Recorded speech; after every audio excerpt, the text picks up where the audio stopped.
Bismillahirrahmanirrahim. Assalamualaikum warahmatullahi wabarakatuh. Perkenalkan, nama saya Anggianskika Okta dengan NPM 1901010006. Saya dari Fakultas Tarbiyah, jurusan Pendidikan Agama Islam kelas C semester 4, Institut Agama Islam Negeri Metro. Baik, di sini saya akan menjelaskan materi tentang fikih munakahat. Yang pertama, yaitu tentang bab kenapa kita harus menikah. Islam merupakan ajaran yang sempurna karena menyangkut seluruh aspek kehidupan. Namun banyak orang yang berpendapat bahwa ruang lingkup Islam itu hanya di masjid saja. Namun di sini saya akan membahas tentang aturan atau peraturan dalam rumah tangga atau pernikahan. Mungkin mulai dari sebelum menikah, kemudian memilih pasangan, walimah, bahkan sampai setelah menikah itu ada aturannya.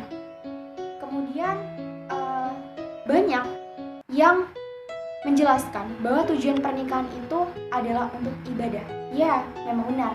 Tujuan pernikahan adalah untuk menyempurnakan separuh agama kita yang belum sempurna karena belum menikah.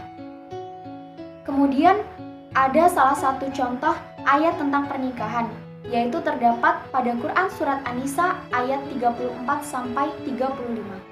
Di dalam surat ini, Allah Azza wa Jalla memberikan aturan dalam pernikahan.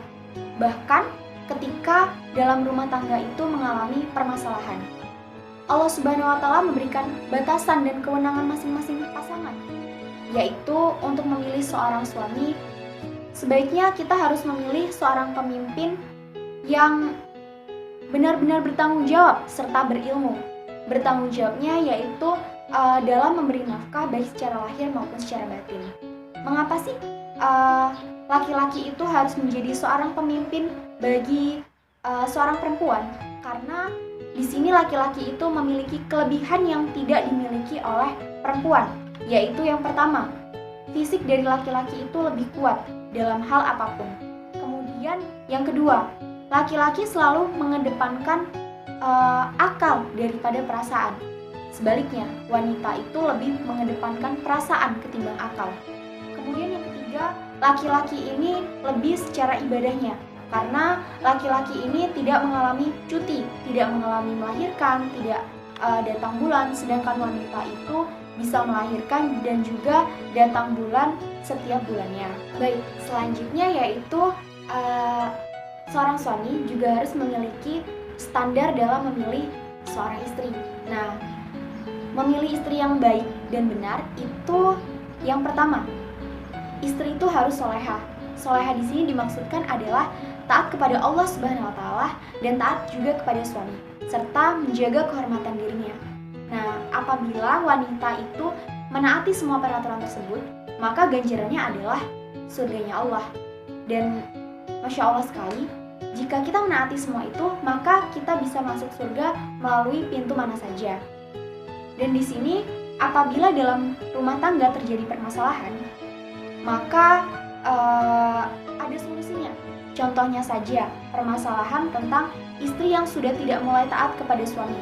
Maka, cara yang paling pertama adalah nasihati. Dan jangan pernah bosan untuk selalu menasehati. Kemudian cara yang kedua adalah dengan mendiamkan istri di atas ranjang. Kemudian yang ketiga, cara yang paling ekstrim adalah dengan memukul. Nah, memukul ini juga ada batasannya, juga ada syaratnya, yaitu dengan kayu siwak. Kemudian tidak meninggalkan bekas luka ketika memukul, dan tidak boleh mengungkit masa lalu tentang kesalahan seorang istri. Kemudian apabila memang permasalahan ini belum selesai, maka dibutuhkan pihak ketiga. Pihak ketiga di sini yang dimaksudkan adalah pihak dari perempuan, kemudian pihak dari laki-laki, dan itu semua masih dalam lingkup keluarga.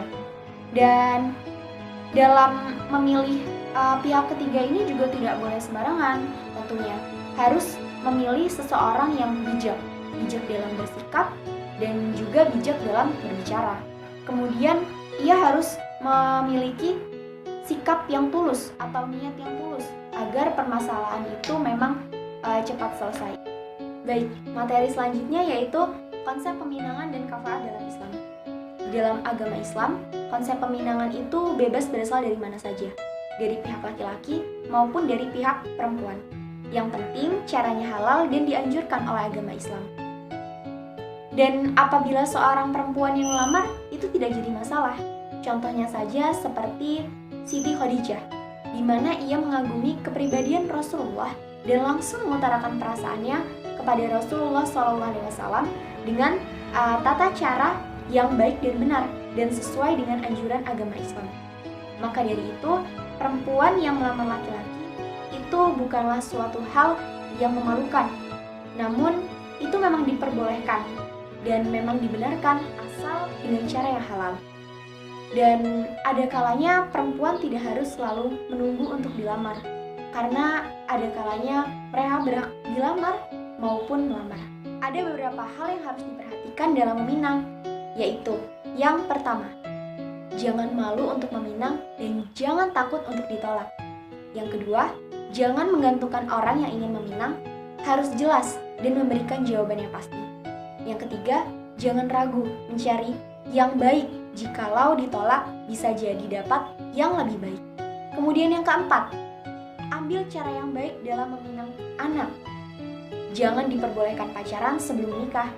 Kemudian yang kelima, jangan langsung mengambil keputusan. Sebaiknya minta petunjuk dari Allah Subhanahu wa Ta'ala, bisa dengan sholat istikharah. Dan yang terakhir adalah, sebagai orang tua, jangan persulit anak dalam menikah. Materi ketiga, yaitu syarat dan rukun pernikahan.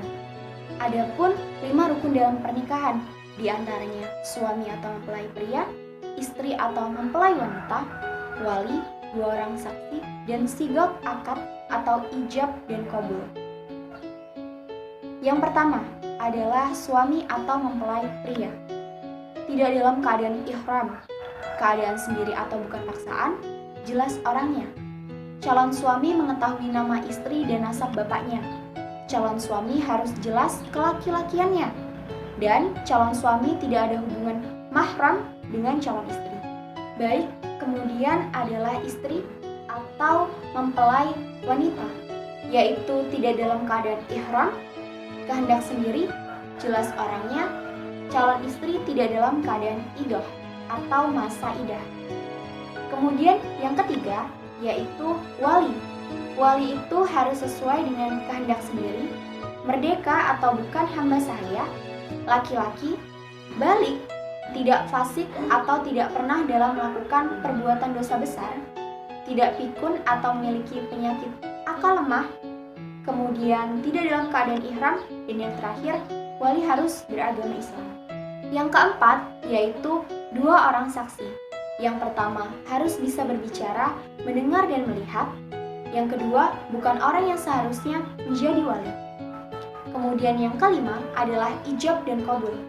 Caranya itu yaitu menggunakan kata-kata yang tegas. Antara ijab dan qabul tidak dipisahkan, tidak boleh digantungkan, tidak boleh dibatasi oleh waktu tertentu. Kemudian antara ijab dan qabul harus sesuai. Kemudian materi selanjutnya yaitu adalah akad nikah dalam Islam. Dalam pernikahan harus ada hal-hal yang wajib kita ketahui dalam akad. Yang pertama, tidak boleh adanya pelanggaran agama. Pernikahan itu merupakan suatu ibadah, maka di dalam ibadah kita tidak boleh melakukan pelanggaran atau perbuatan dosa. Yang kedua adalah wali. Perempuan tidak sah pernikahannya apabila tidak meminta izin kepada wali.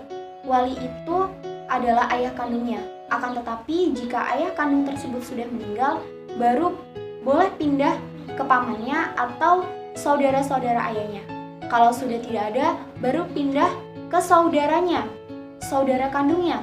Namun kalau dia janda, punya anak sudah balik, maka anaknya itu boleh menjadi wali. Namun jika orang tuanya fasik, boleh menggunakan wali hakim.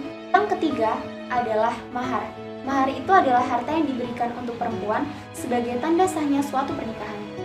Semakin sederhana mahar, maka semakin bagus. Sebagaimana sabda Rasulullah, bahwa semakin sedikit maharnya, maka semakin berkah pernikahannya. Yang keempat adalah saksi. Adanya 2 orang saksi yang terpercaya dari kaum laki-laki. Boleh 1 dari pihak laki-laki dan 1 dari pihak perempuan. Tapi boleh dari pihak laki-laki kedua-duanya.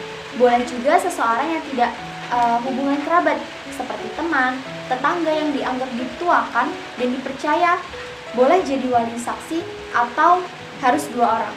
Yang terakhir, hal yang perlu kita ketahui dalam akad yaitu diiklankan atau mengundang kerabat. Minimal undang orang yang sering interaksi dengan kita dengan tujuan agar orang-orang mengira bahwa pasangan tersebut tidak melakukan zina. Karena makin banyak orang yang tahu, maka makin tidak ada masalah. Dan ini merupakan bagian dari perintah dalam agama Islam. Materi yang kelima adalah wali dan saksi dalam pernikahan. Dalam pernikahan memang harus ada wali dan saksi agar suatu pernikahan tersebut dapat dikatakan sah. Dan adapun hal-hal yang wajib kita ketahui tentang wali dan saksi, yaitu yang pertama adalah balik. Wali harus sudah balik, bisa membedakan mana yang hak dan mana yang batil. Kemudian wali haruslah seorang lelaki. Kemudian yang ketiga, merdeka. Merdeka maksudnya adalah merupakan hamba sahaya. Yang keempat adalah sama agamanya. Seorang pengantin dan wali harus memiliki agama yang sama. Jadi apabila kepercayaannya atau agamanya Islam, maka wali atau mempelai wanita dan pria juga harus beragama Islam. Kemudian yang kelima adalah bisa melihat dan bisa menilai. Seseorang wali harus bisa melihat dan menilai siapa yang akan menikahi anaknya, apakah ia laki-laki yang baik atau tidak. Kemudian yang keenam adalah bukan orang fasik yang bisa diterima persaksiannya, karena jika wali tersebut fasik, maka kesaksiannya pun juga akan hilang. Yang keenam adalah kedudukan dan jenis mahar dalam pernikahan. Ibnu Qudamah berkata, sebuah mahar dianjurkan untuk disegerakan dan juga boleh ditunda. Mahar boleh dibayar secara tunai ataupun dibayar bertahap. Hal ini sesuai dengan keadaan. Kenapa demikian? Karena mahar termasuk di dalam bayaran akad, imbal balik atau al-mughni. Pada intinya, semua kembali pada kesepakatan dari kedua belah pihak. Baik, materi terakhir tentang bab munakahat yang terakhir adalah poligami. Poligami secara umum dapat dipahami dengan ikatan perkawinan yang salah satu pihak atau suami mengawini beberapa atau lebih dari satu istri dalam waktu yang bersamaan. Bukan saat dalam ijab qabul, melainkan dalam menjalani hidup berkeluarga. Sedangkan monogami adalah perkawinan yang hanya memperbolehkan suami mempunyai satu istri saja dalam jangka waktu tertentu. Poligami itu adalah sunnah, akan tetapi Rasul berpoligami bukan karena keinginan untuk mengikuti hawa nafsunya, akan tetapi karena perintah, karena mendapat wahyu dari Allah Subhanahu wa Ta'ala. Allah memerintahkan Nabi untuk berpoligami, dan Nabi pun tidak memilih siapa yang akan dinikahinya dalam berpoligami, tapi Allah lah yang menentukan.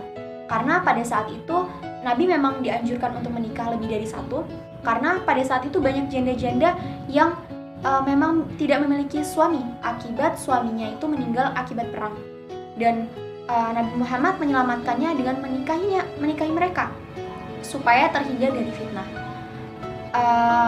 Selanjutnya adalah pria yang akan berpoligami itu wajib berlaku adil kepada para istrinya supaya tidak mengakibatkan kecemburuan. Dan dalam hal ini, dalam hal dohir, jika khawatir tidak bisa berlaku adil, maka menikah dengan satu saja. Berperilaku adil ini mungkin tidak hanya berperilaku adil dalam hal memberikan secara materi, namun juga perasaan. Jika perasaannya lebih mengedepankan istri yang pertama ketimbang istri yang kedua, maka akan terjadi kecemburuan dan sakit hati. Baik, mungkin itu saja yang bisa saya sampaikan tentang materi bab nikah, mulai dari mengapa harus menikah, lamaran, kemudian wali, saksi, dan yang terakhir adalah poligami. Mungkin dapat diambil pelajaran. Saya mohon maaf apabila terdapat banyak salah kata atau perbuatan yang kurang berkenan. Saya akhiri, wabillahi taufiq wal hidayah. Wassalamualaikum warahmatullahi wabarakatuh.